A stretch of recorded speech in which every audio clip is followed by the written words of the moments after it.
Hi friends, welcome to my channel. ఈ సంభోగం సీక్రెట్స్ను భార్యలు తమ భర్తలతో కూడా చెప్పరు. అవేంటో తెలుసా? మొదటిది హస్తప్రయోగం. చాలామంది మహిళలు హస్తప్రయోగం గురించి బహిరంగంగా మాట్లాడటానికి సంకోచిస్తారు.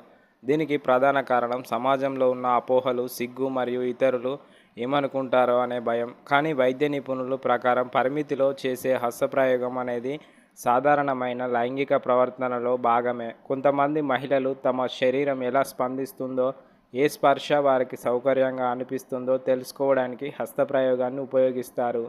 ఈ అవగాహన వల్ల భాగస్వామితో కూడా తమ ఇష్టాలను మరింత స్పష్టంగా చెప్పగలుగుతారు. అయితే ప్రతి మహిళ హస్తప్రయోగం చేస్తుందని లేదా అందరూ దాన్ని దాచిపెడతారని అనుకోవడం తప్పు. ప్రతి వ్యక్తి అనుభవం, అభిరుచులు, విలువలు వేరువేరుగా ఉంటాయి. భార్యాభర్తల మధ్య పరస్పర గౌరవం, నిజాయితీతో కూడిన సంభాషణ ఉంటే ఇలాంటి విషయాలు కూడా ఒత్తిడి లేకుండా మాట్లాడుకోవచ్చు. రెండవది, సంభోగం ఇష్టం లేకపోయినా చెప్పరు. దాంపత్య జీవితంలో ప్రతి విషయం మాటల్లో చెప్పడం అందరికీ సులభం కాదు. కొన్నిసార్లు కొందరు మహిళలు తమకు ఏదైనా అసౌకర్యంగా అనిపించినా అది ఎలా చెప్పాలో తెలియక లేదా చెప్పితే భాగస్వామి బాధపడతారేమో అనే ఆలోచనతో మౌనంగా ఉంటారు. అయితే ఇది ప్రతి మహిళ విషయంలో నిజమని చెప్పలేం. చాలామంది తమ అభిప్రాయాలను స్పష్టంగా చెప్పగలుగుతారు.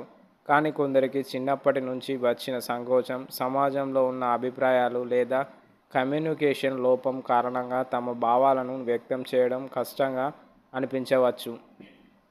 ఆరోగ్యకరమైన దాంపత్యానికి ఇద్దరి అభిప్రాయాలకు సమాన విలువ ఉండాలి. ఒకరి ఇష్టం, అయిష్టం గురించి మరొకరు తీర్పు ఇవ్వకుండా వినాలి.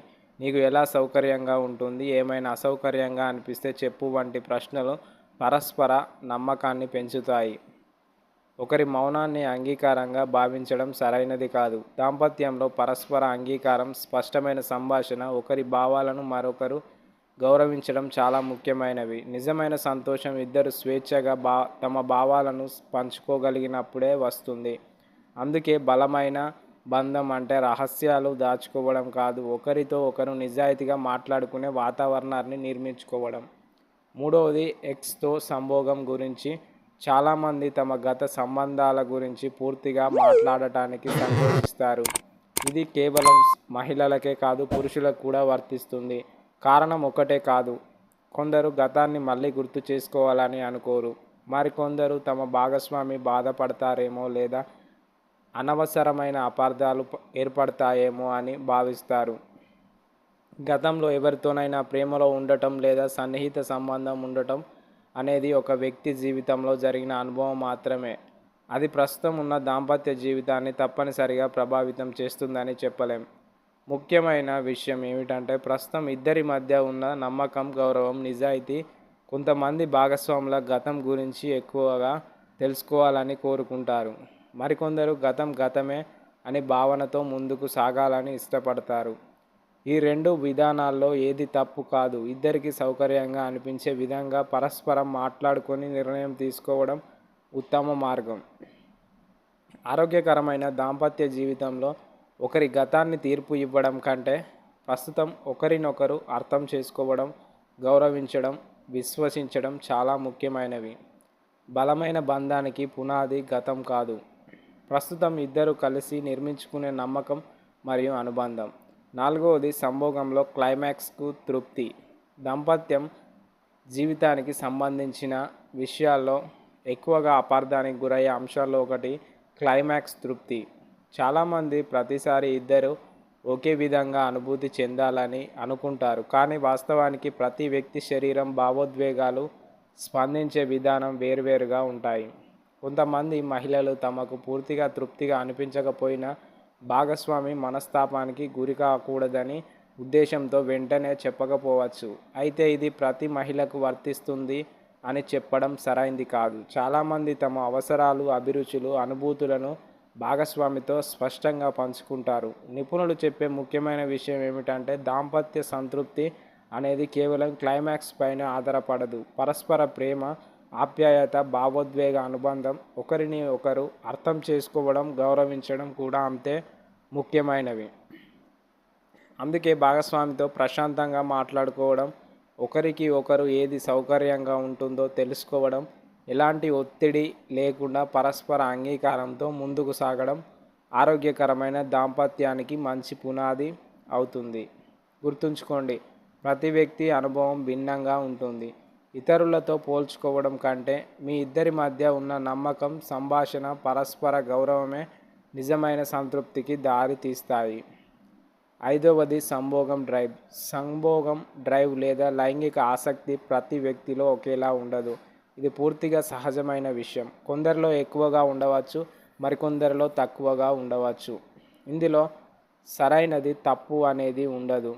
మహిళల్లో సంభోగం డ్రైవ్ అనేది అనేక కారణాల వల్ల మారుతూ ఉంటుంది. మానసిక ప్రశాంతత, ఒత్తిడి, నిద్ర, హార్మోన్ల మార్పులు, శారీరక ఆరోగ్యం, అలాగే భాగస్వామితో ఉన్న భావోద్వేగ అనుబంధం ఇవన్నీ దీనిపై ప్రభావం చూపుతాయి. అందువల్ల ఒకే మహిళలో కూడా కాలాన్ని బట్టి లైంగిక ఆసక్తి మారడం సహజమే. కొంతమంది మహిళలు తమకు ఎప్పుడు ఎక్కువ ఆసక్తి ఉంటుందో, ఎప్పుడు తక్కువగా ఉంటుందో బహిరంగంగా చెప్పడానికి సంకోచించవచ్చు. కానీ దీని అర్థం వారికి ఆసక్తి లేదని కాదు. చాలా సందర్భాల్లో ప్రశాంతమైన సంభాషణ, పరస్పర గౌరవం, భావోద్వేగ సాన్నిహిత్యం ఈ విషయాలను సులభంగా అర్థం చేసుకోవడానికి సహాయపడతాయి. నిపుణులు చెప్పే ముఖ్యమైన విషయం ఏమిటంటే, ఆరోగ్యకరమైన దాంపత్య జీవితంలో ఒకరి అవసరాలను మరొకరు గౌరవించడం, బలవంతం చేయకుండా పరస్పర అంగీకారంతో ముందుకు సాగడం అత్యంత ముఖ్యం. ఇద్దరు తమ భావాలను స్వేచ్ఛగా పంచుకున్నప్పుడు బంధం మరింత బలపడుతుంది. గుర్తుంచుకోండి, సంభోగం డ్రైవ్ అనేది వ్యక్తిగతమైన విషయం.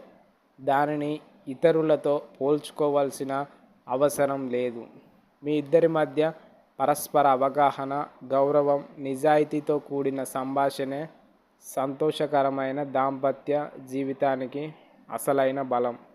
ఆరవది సంభోగం వల్ల నొప్పి వస్తుంది. దాంపత్య జీవితానికి సంబంధించిన విషయాల్లో చాలామంది బహిరంగంగా మాట్లాడటానికి సంకోచించే అంశాల్లో సంభోగం ఒకటి, సమయంలో నొప్పి కూడా ఒకటి. అయితే ఇది ప్రతి మహిళకు జరిగే విషయం కాదు. కొందరికి మాత్రమే కొన్ని సందర్భంలో ఇలా అనిపించవచ్చు. నొప్పి కలగడానికి అనేక కారణాలు ఉండవచ్చు. ఉదాహరణకు శారీరక అసౌకర్యం, మానసిక ఒత్తిడి, ఆందోళన, తగినంత సౌకర్యంగా లేకపోవడం, లేదా కొన్ని ఆరోగ్య సంబంధిత సమస్యలు. అలాంటి సందర్భంలో మౌనంగా భరించడం కంటే భాగస్వామితో ప్రశాంతంగా మాట్లాడుకోవడం చాలా ముఖ్యం. ఇక ఏడవది, సంభోగంలో మూడ్ ఎప్పుడూ ఒకేలా ఉండదు. చాలామంది ప్రతిరోజు ఒకే స్థాయిలో లైంగిక ఆసక్తి ఉంటుందని అనుకుంటారు. కానీ వాస్తవానికి మూడ్ అనేది ఒత్తిడి, అలసట, నిద్ర, ఆరోగ్యం, హార్మోన్ల మార్పుల వంటి అనేక కారణాల వల్ల మారుతుంది. అందుకే ఒకరోజు ఆసక్తిగా తక్కువగా ఉండడం అసాధారణం కాదు. ఎనిమిదవది, సంభోగంలో భావాలను దాచుకోవడం. కొన్నిసార్లు మహిళలు తమకు నచ్చిన విషయాలు లేదా నచ్చని విషయాలను వెంటనే చెప్పకపోవచ్చు. దీనికి కారణం సంకోచం లేదా భాగస్వామి బాధపడతారేమో అనే ఆలోచన. అందుకే ఇద్దరు తీర్పు ఇవ్వకుండా మాట్లాడుకునే వాతావరణాన్ని ఏర్పరచుకోవడం చాలా ముఖ్యం. ధన్యవాదాలు.